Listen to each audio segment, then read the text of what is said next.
This is Kathy Beal of EmpowermentUnlimited.net with an update on what the next couple of months are bringing for Donald Trump. I was discussing this with a colleague and started actually making a step-by-step of what is in play. We agreed that the beginning of October is an incredibly hot and pivotal and consequential time in all of the different legal problems that this man has brought upon himself. So I thought I would share with you what is going on.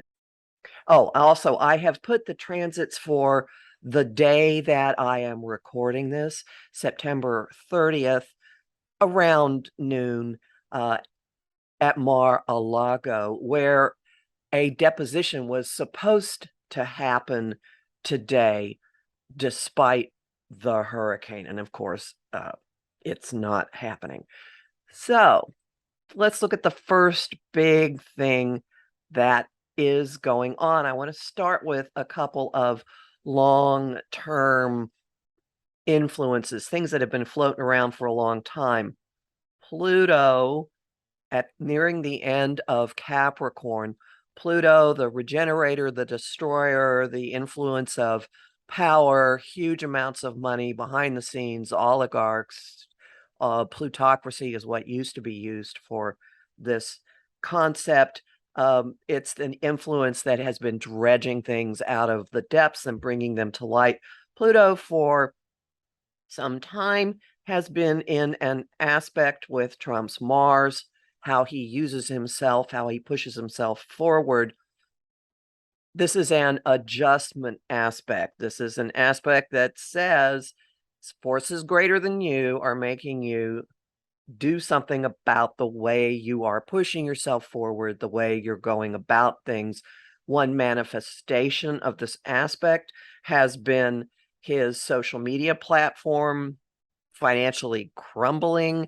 Another manifestation of it is just recently the organization that has been promoting his events or hosting his rallies around the country has stopped scheduling them because of financial problems. Okay, clearing drawings, going to the next. The next big influence that's been floating around for some time has to do with transiting Neptune, the planet of illusion, fakeness, flim-flam, glitter that doesn't have any substance behind it, gaslighting, lying. Those are kind of the worst manifestations of it. In his 8th house of other people's money, exactly trying his Saturn in Cancer in the 11th house of group associations. Saturn in Cancer, you can see as a signature or an indicator of the Trump organization, family money that started it, family that runs it. Saturn in Cancer also would indicate money dealings with governments, with people in power. And notice that that Saturn is traveling with his Venus. So even though Neptune isn't exactly trining that Venus, it's got an influence on it because of the exact conjunction to Saturn. So for some time, there has been a flow, an unfettered flow having to do with the lies, the illusion, what is real, what is not real. And under this trine, the Attorney General for the state of New York filed her 280-page lawsuit. For those of you who don't know, I am a lawyer and I have never heard of a lawsuit that big.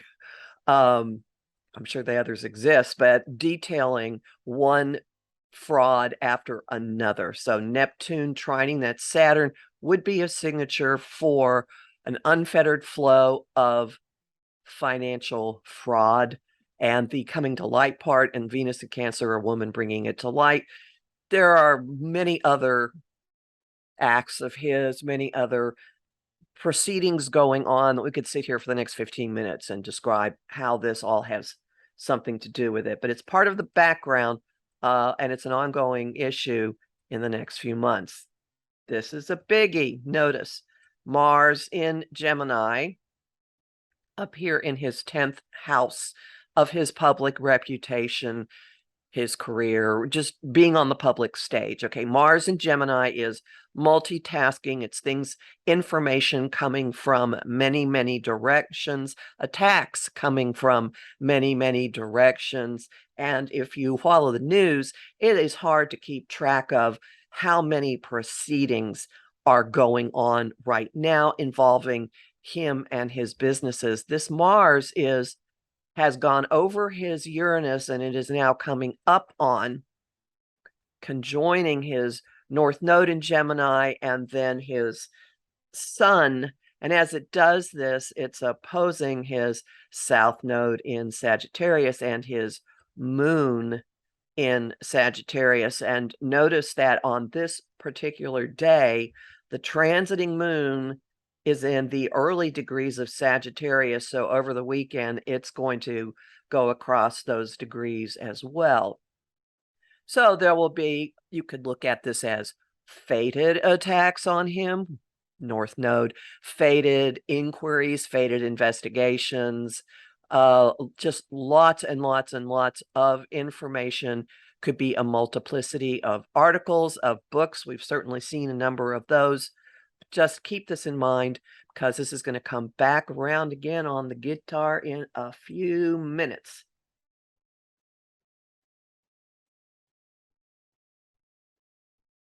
All right.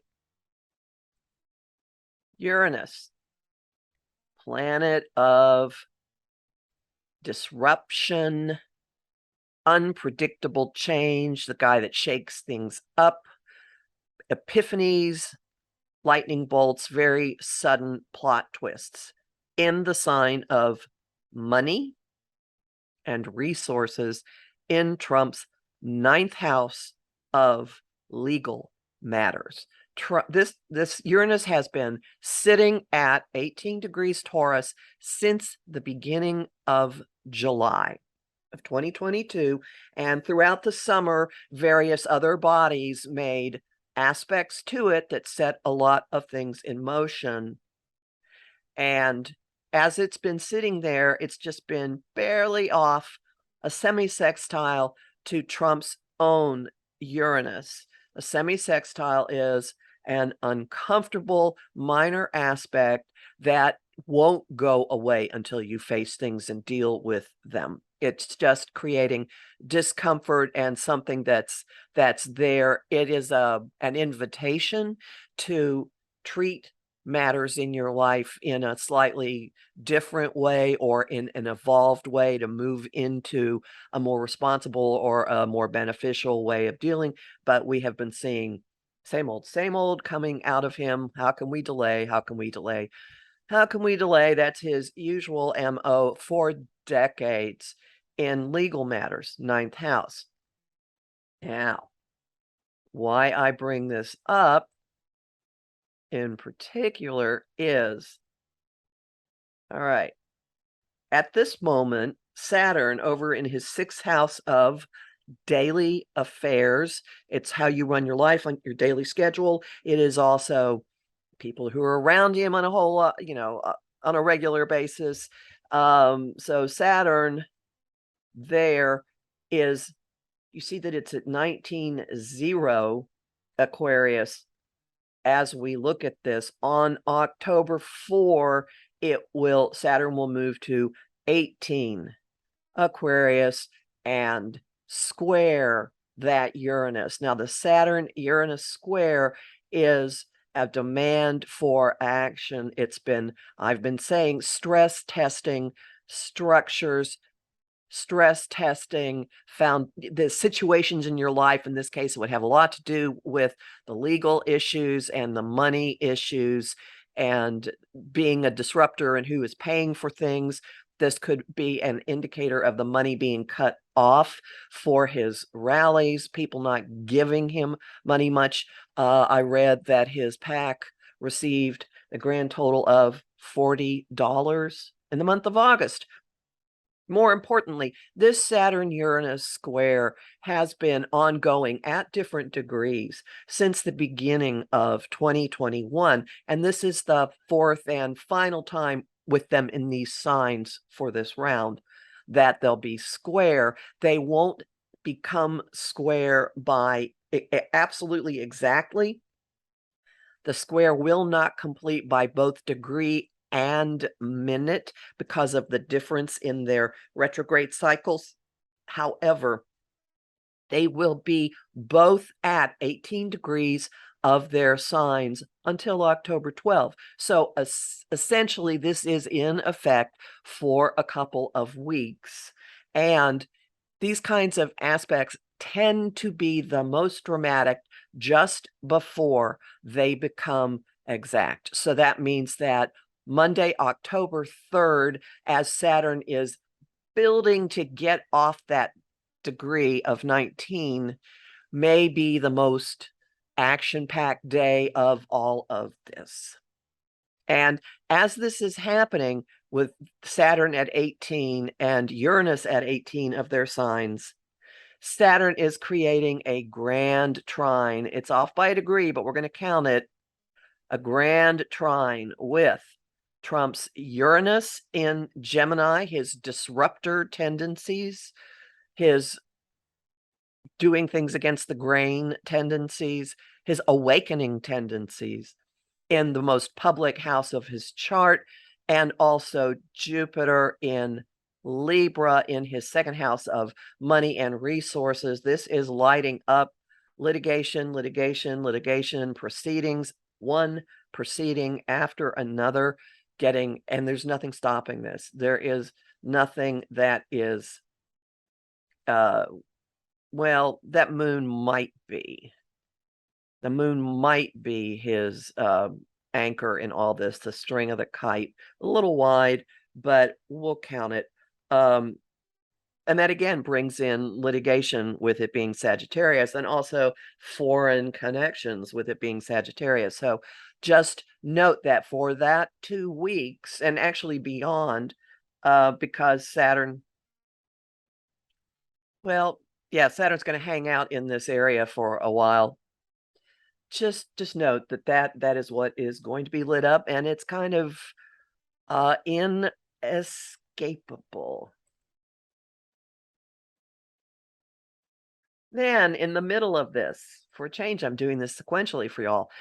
In the middle of this, we have the Aries full moon at 14 degrees Aries, conjunct Chiron, opposite Trump's Chiron at 14 degrees Libra, occurring in his axis having to do with money and resources and investments. Chiron in his personal house, Chiron in Libra. His wound has to do with relationships and his money not coming from him. And he always has to have a partnership, always has to have somebody else involved. And this Aries full moon is going to light up very dramatically what has been going on with his money. Notice that it is widely aspecting a number of things we've already talked about. It's going to be it's going to be sextile that Uranus, his Uranus in the 10th house. So it could bring out ways that he has sabotaged himself or done things that are being his own worst enemy. Probably there will be a tremendous amount of noise coming off of him at this point, because by then Mars is going to be crossing his north node and then his sun, so it'll be further along. But just note this date, this full moon, October 9, something really huge coming to a head, coming to light, involving his money dealings and litigation about them because of Libra being involved. Keep in mind also that the ruler of Aries is Mars, and Mars has two important things going on that we have mentioned. His Mars in his chart has been and still is receiving this gotta do something different in conjunct from Pluto, and transiting Mars is starting to work over stuff about his core nature, his public life, and what he's actually been doing with things. Then, after Saturn and Uranus have been sitting in this, something's got to change, got to do things differently, bam, bam, bam, bam, bam, of the square, and very possibly more people will be coming out and revealing things. Ninth house is publishing. Who knows what more books are coming down? It's also the media, so who knows what other disclosures would be there. After that, Uranus, because it's retrograde, moves to 17 Taurus, and it makes this really uncomfortable semi-sextile exact. And it sits there until November 7th. Then it continues retrograding back. It comes back to this position in April 2023.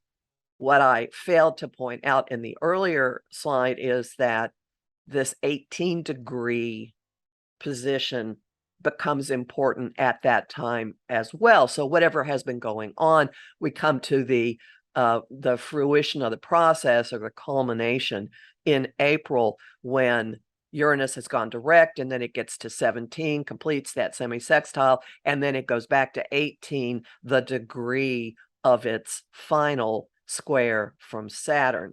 So April 2023 is a time period, just to keep in the back of your head, that will be important. Then there's a solar eclipse on October 25th at 2-degree Scorpio that does not, it's down here in his third house of communication.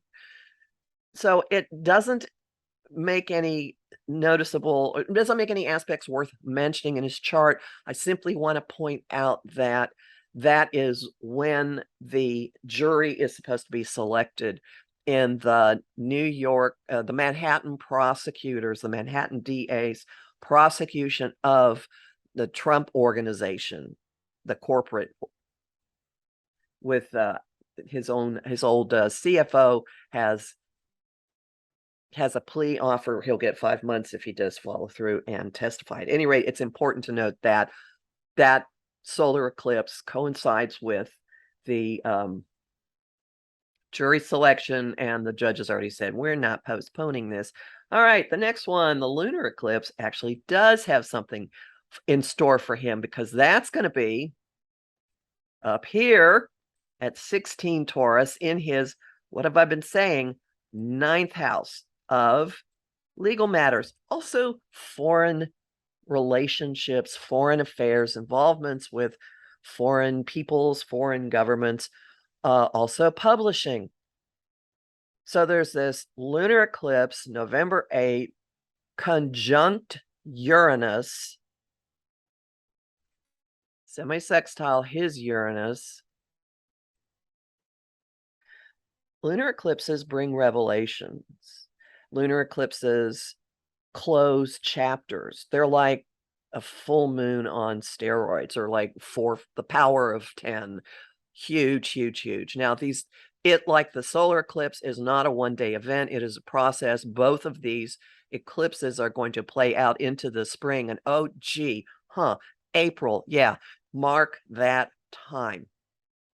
For right now, right around the midterms, chapter closing could be the end of what they've been calling Trumpism, could be massive milestones, moving situations from one mode to another, involving litigation, involving his relationships with foreign countries. Remember, there is a revelation aspect to this.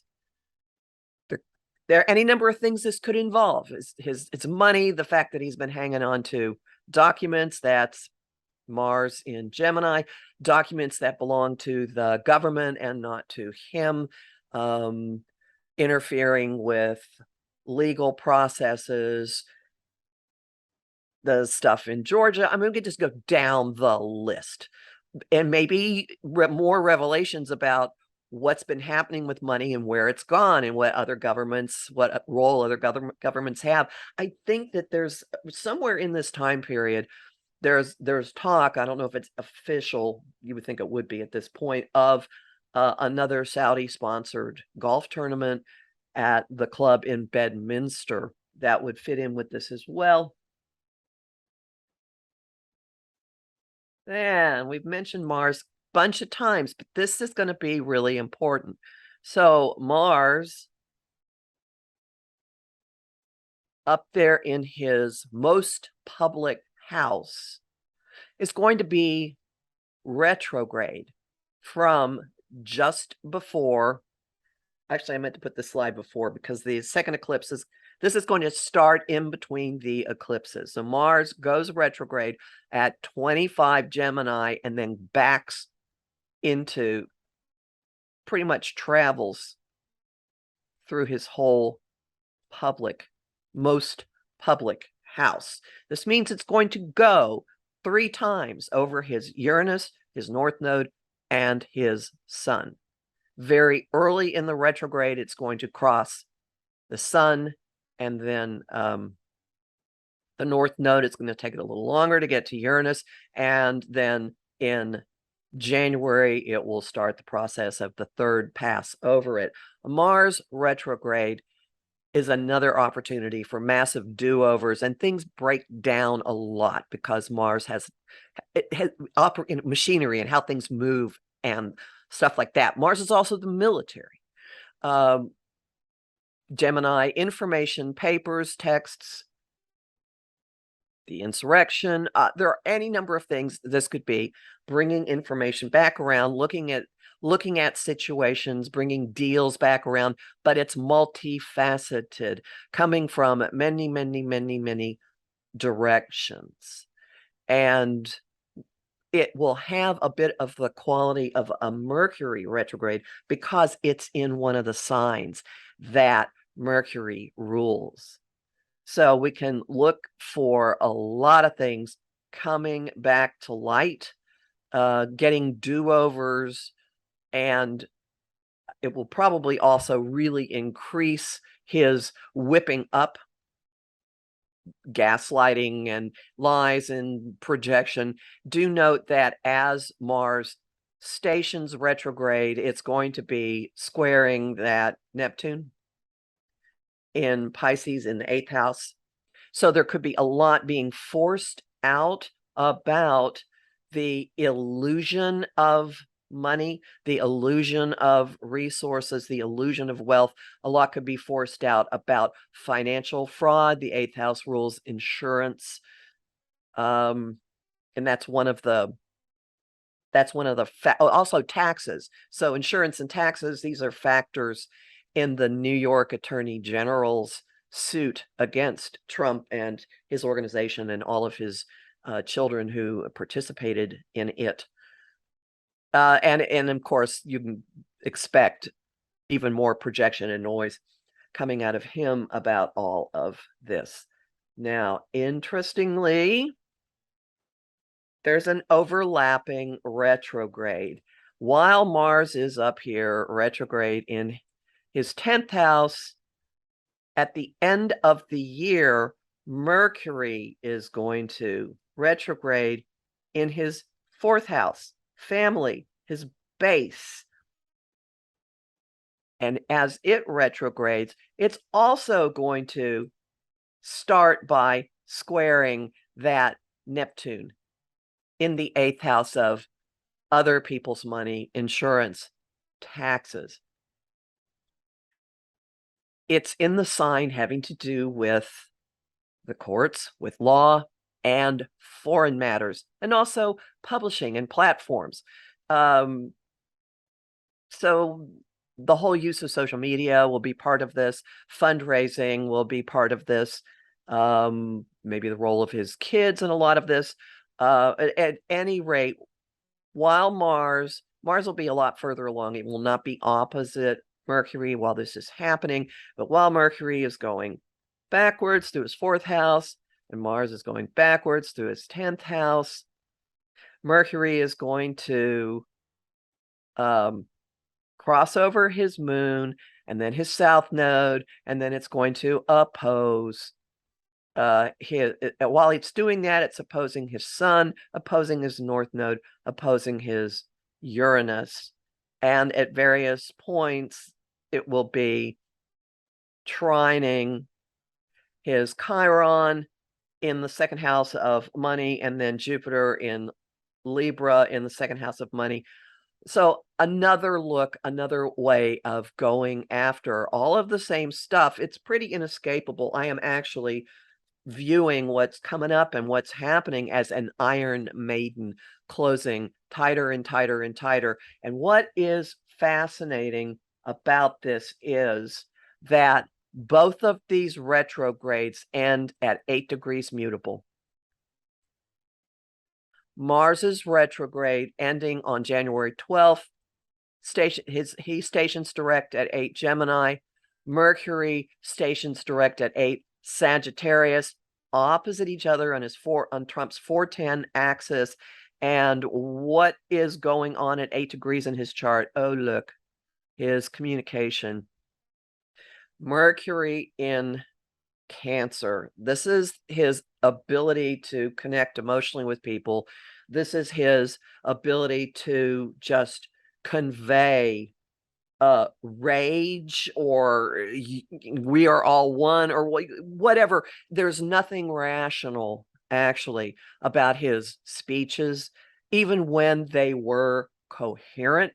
He connects with his base on a visceral, emotional level, does not appeal to reason at all. And his speech is highly emotional, and there's a lot of family stuff connected with it. And well, also, this is the Trump organization and the family organizational intertwining, and all of this is going to be lit up. Mercury retrograde in by then, sorry, it'll be okay. So we're looking at Mercury in Cancer.